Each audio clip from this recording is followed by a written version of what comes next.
Assalamu alaikum wa rahmatullah. Welcome to Canada. I just got a text on my phone said we're in Canada and we've got the roaming rates of Canada. So either Cobo Hall has just been annexed by Canada or my phone service is wrong. Alhamdulillah, jazakumullahu khair for attending. As Sister Dalia Mugahid mentioned, this is an early session on Sunday morning. And and so it is a testimony to your striving to seek knowledge, to come to a session this early. And the theme of this convention is surrounding culture and identity. And I wanted to speak a little bit on identity and my personal journey of my search for identity and where I've come from and where I'm going and some of the factors that have influenced that. And you have to excuse me, I'm losing my voice a little. But it's an honor for me to be speaking on this podium of the MSA because the MSA was a factor in the formation of my identity. During high school, one of the first places that I was going to learn more about my faith, alhamdulillah, I was born a Muslim, but and I was exposed to going to the masjid and having the Sunday school experience and so forth. But there was something more than the information that I needed. And I didn't realize what it was. It wasn't about the information of Islam. It was about the inspiration of Islam and the impact on my identity. And so the MSA at high school and then at the community college level were factors in that formation of my identity. And the reason why I think it is very important for us as a Muslim community, whether in North America or in other parts of the world, to understand the importance of identity is that it could be the deciding factor between whether or not we die on Islam or not. And I'm not saying that to be just as an exclamation. It's actually something that could happen. Because I have seen people that have studied Islam. They have studied the faith of Islam. They have studied the rules of Islam. But when they haven't resolved their identity as a Muslim, they could easily fall into being weakened in their faith or even at times leaving the faith. So there are people that have memorized the book of Allah. They have memorized the Quran and they have left Islam. There are people who have studied fiqh and studied sharia and they have left Islam. There's people who have studied aqeedah and studied faith deeply and they have left Islam. Now that's not a general rule. The majority of people that memorize the book of Allah, that study the law, the Sharia, they stay as Muslims. And Imam Nawawi mentioned this in his sharh of the Arba'in of Imam Nawawi, rahmakallah, that if you're a Muslim, the overwhelming chances are that you're going to die as a Muslim. We ask Allah subhanahu wa ta'ala an yakhtim lana bil iman, that Allah seals our fate with iman. But there are people that leave. And one of the things that I see is that in their trying to resolve who they are, their identity, that's where the pitfall is to weaken in their faith. So if you look at, for example, Islamic schools, I have seen in my experience in some of the Islamic schools on the West Coast, I'm based in California, that the actual Islamic knowledge that's being taught in Islamic schools is not at a very high level. And I'll be totally honest in terms of I've also administered assessment tests to assess people's students at the 7th and 8th grade level of their understanding of faith and of the rules of practice of worship, fiqh, and of purification of the heart. And it's surprising because it's very low. Now I'm not speaking in general about all of the schools, but in my experience in the schools that I have dealt with, it's not on par with what they should be taught. But one thing that Islamic schools do give is they help in forming that identity. So if you have one person who has been given a lot of information about Islam, but not a lot of identity formation for him, he may go on and the information is not going to protect him. But another person that's been giving a strong Muslim identity, he can always get the information later. And this is not to detract from the importance of knowledge. Ilm is always to be the first priority, but we have to understand the importance of identity. For myself, I realize that identity is a lifelong process. It's a lifelong process. It's not something that you wake up one morning and you say, this is who I am, this is my mission in life, this is what I want to do. It's a changing, ever-changing process. What we want to do as 15-year-olds is different than when we're 30, is different than when we're 40. If we look at the life of Umar radiallahu anhu, we see that his identity was changing throughout his life. And it's a good case study from amongst the Sahaba because he was very outward and animated in his speech and in his actions, and we have a lot of narrations about his life and about his changes. We can see the changes that he's experiencing, and it's a reminder to us that that process is always changing. For me, when I was growing up and trying to figure out what is my identity, what am I going to identify with? If somebody asks me, who are you and where are you going? The question that Allah subhanahu wa ta'ala asks in the Quran, فَأَيْنَ تَذْهَبُونَ? Where are you going? These questions of self-reflections, who are you and where are you going? If somebody asked me that, I was still searching. Right now, I feel more firm in my identity, but I realize there's also a changing process. But growing up as a teenager in this country, I was born in Jordan. My father's Jordanian. My mother's from the States, from Mississippi. And there was a lot of questions that I had. I saw my Muslim family in Jordan on their side and the culture that they had. I saw my mother's family in Mississippi and the culture that they had in Mississippi and Louisiana, being Catholic and Baptist. And so there was a struggle for me.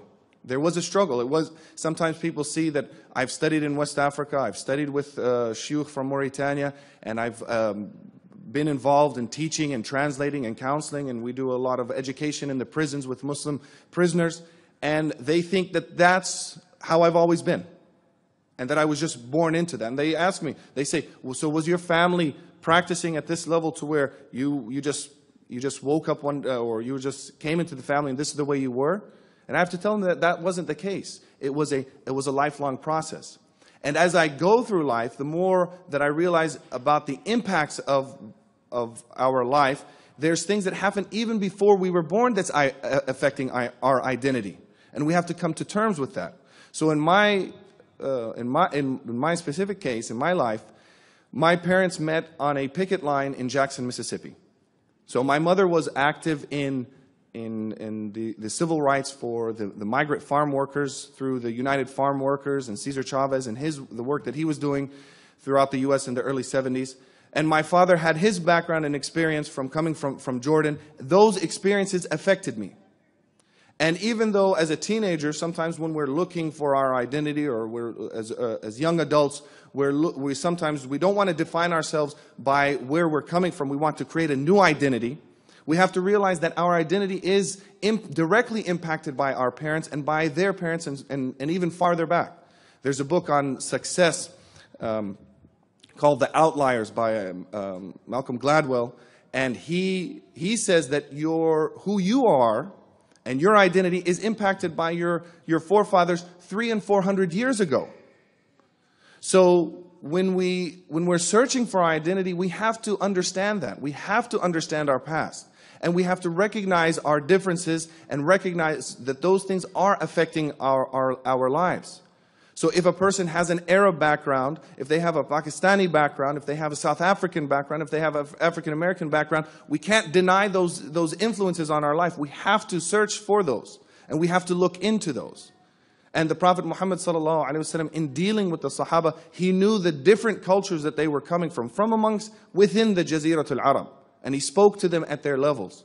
So it wasn't that he was trying to negate all of their backgrounds and then create a uniform system. He was respecting the diversity. Even if you look at the clothing of the Prophet ﷺ, and clothing is something that defines an aspect of our identity. Even in his clothing, he respected the diversity. At times he wore a Yemeni cloak. At times he wore a Roman tunic, a Byzantine tunic. At times he wore clothes from other parts of the Arabian Peninsula. Even his sandals, sallallahu alaihi wasallam, were not the typical sandals that the Arabs wore. Because we have detailed descriptions of what he wore.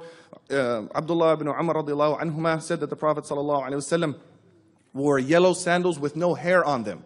If you've ever seen some of the traditional sandals that are made from rawhide, they either have the hair left on them from the cow or they don't. The Prophet ﷺ's sandals were hairless. And the reason why, in the tafsir of this hadith, they say the reason why Ibn Umar radiallahu anhuma mentioned that is because the Arabs didn't wear those. They wore the sandals with hair. So he was wearing something from outside of the Arab culture. So he took clothing from outside of the Arab culture. He used words from outside of the Arabic language. He respected this diversity. As long as this diversity is within the realms of the Quran and Sunnah, of the proper teachings, then it's acceptable. So we have to search for those differences amongst in our history, in the areas that we were born, and then bring our Islam to fruition. So this identity is very important. The understanding who we are as a Muslim, and understanding it at an intellectual level, and having conviction about it. Having conviction. Conviction about faith is very important. There's a difference of opinion amongst the ulama that if a person states the shahada, they state the testimony of faith, but they don't have conviction about that, are they a Muslim or not? So they have to identify. It's not just stating the shahada. This is the most important thing of our Islam. The most important part of our Islam, the shahada. If we don't identify with it, there's a difference of opinion of whether or not we're actually even Muslim. And I've seen this in my life. They sometimes give stories of people that are born in very remote areas, and they were just raised, and they said, I said the shahada because my parents said the shahada. I don't know what it means. And there may be people like that. But in my experience, people that have said the shahada without knowing it, sometimes I've seen people doing da'wah, and they talk to them about Islam, and they say, well, do you believe this? Do you believe this? Do you believe this? Okay, now just repeat after me. And they don't explain to them what exactly they're repeating. And so I've seen people say, okay, ashhadu an la ilaha illallah, wa ashhadu anna Muhammadan abduhu wa rasuluhu. Ashhadu anna Muhammadan rasulullah. And they say, oh, congratulations, you're Muslim. You just got your shahada. Congratulations on your shahada. And I've seen some of a couple of people, and they don't know what's going on. People are giving them hugs, they're giving them gifts, they're giving them bags like you have the ISNA bags, and they're getting all these gifts. And a friend of mine and I, we joke, if you ask one of those persons, so what did you get from that, from those Muslims? He'll open up his bag and say, well, I got some dates, and I got some artwork, and oh, I got a shahada too. I don't know what all this stuff is, but this is some of what they've given me. And because they haven't identified with that. So identity, even at the level of the shahada, is essential. It's a condition. The shahada won't be proper unless they identify with the shahada. So when in any part of our practice of the faith, we have to build an identity around it that supports it. So in our families, building the Muslim identity. In our schools, in our marriages, in our communities, it's very important. And we cannot compromise the essentials of the deen, but we have to discuss. We have to discuss what exactly defines us as our identity as American Muslims, as Canadian Muslims, as Muslims in whatever country it is that we might be coming from. And it's so important that it should be discussed at the level of the fard al-ain, at the essential Islamic knowledge. When we talk about what is each and every Muslim obligated to know and to study, we list out the Iman, faith, and Islam, the practice of Islam, and then the purification of the heart, and the three essential subjects of Islam. But we don't hear a lot about discussions about identity and what does it mean to be a Muslim in this day and age, and how to navigate around things, especially when you have so many differences in the modern age. Every single person, or many people, even the youth. One time I was surprised that a third grader answered her phone in one of the classes that I was given. I said, oh, you have a phone? And now they're even younger, they have phones. So once you have a phone, and especially a smartphone with internet connection, the whole world is open to you. And so many avenues of defining your identity is open to you. The internet is open to you. And YouTube's, there are hundreds of millions of different lectures that you can listen to affect your formation of your identity as a Muslim. So there's a lot out there, and there's a lot of danger, but there's also a lot of benefit. By having the world opened up to us in this way, we can take from the good and stay away from what's what's not beneficial. I just have a few minutes left, and I'll end with a realization that I came to. My parents met on a picket line in the early 70s. I was born in Jordan. I went up to the 3rd grade, and so I experienced part of the culture there, and part of my identity was formed there. I came to the U.S. We lived in different areas. And then at 18, I went to West Africa, and I studied for a number of years, and then continued studying with some Mauritanian Shaykh. And I felt at that time that my time as a student during those times of intense study, that's what defined me. And that my teachers were who I was emulating and who were my models, and they were the main defining factor for me in terms of my identity. But later on, as I grew, I realized that my parents and where I was born had an even more more important impact on my identity. By them allowing me the freedom to go off and study, by them giving me Islam, by them making me a Muslim. And subhanAllah, I didn't realize this until I was at the deathbed of my father, Allah yarhamu.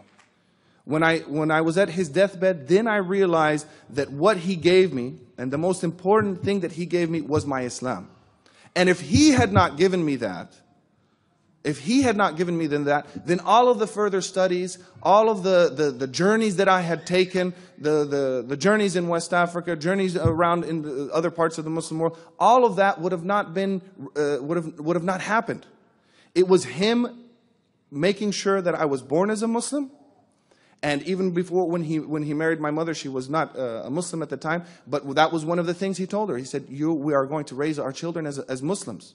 So he had made that decision before I was even born. And that's what was even more of an impact on my identity than the later experiences that I had. So, and then in further study of where he came from and his forefathers, and then on my mother's side, realizing all of those factors were affecting my identity, and studying about those and recognizing those and respecting them and not denying where we came from. Not denying where we came from. So those things are very important for us to study and to understand. The Arabs studied their genealogy, not just to be able to show you their tree, but it impacts your understanding of who you are. It'll give you an understanding of the cultural influences that have been passed down hundreds of years and have a direct impact on your identity. So it's important to understand our past. It's important to understand our parents and what they did and their sacrifices, and not to deny it. No matter what type of illustrious careers or experiences that we have in the future, realizing that the most important aspect of our identity was from our parents. And so this is something that there's an ongoing effort that we all have to do. It's something that is going to be changing throughout life, and it's not something that we should consider as being a nominal aspect of our life. Our identity has to be very steadfast, and it has to be a deep understanding of our identity. I'll leave with a couple of stories. But one is that there was a brother who, unfortunately, he actually left Islam. But during his period when he was struggling with leaving Islam, he was a convert to Islam. He told me there was an issue in the community and it was bothering him. He said, that issue bothered me so much I was ready to take off my kufi. His identity as a Muslim was partly defined by, okay, now I'm Muslim, I'm going to put on a kufi, and this is what's identifying me as a Muslim. So to get out of Islam, I'm going to take off my kufi. There's some people that when I talk to them about Islam, one of the first questions they ask, do I have to dress like that? Because they recognize that a huge part of your identity is your clothing. So they're saying, well, if I'm now going to identify as a Muslim, do I have to dress like that? So dress is has an impact on our identity, but we can't leave it just at the superficial level of dress. Islam has a definite code of dress for men and for women, but we can't make all of our identity just clothing, because then we might fall into the trap of like that brother, and may Allah guide him and bring him back to Islam, where he just thought, if I take off my kufi, I will have left Islam.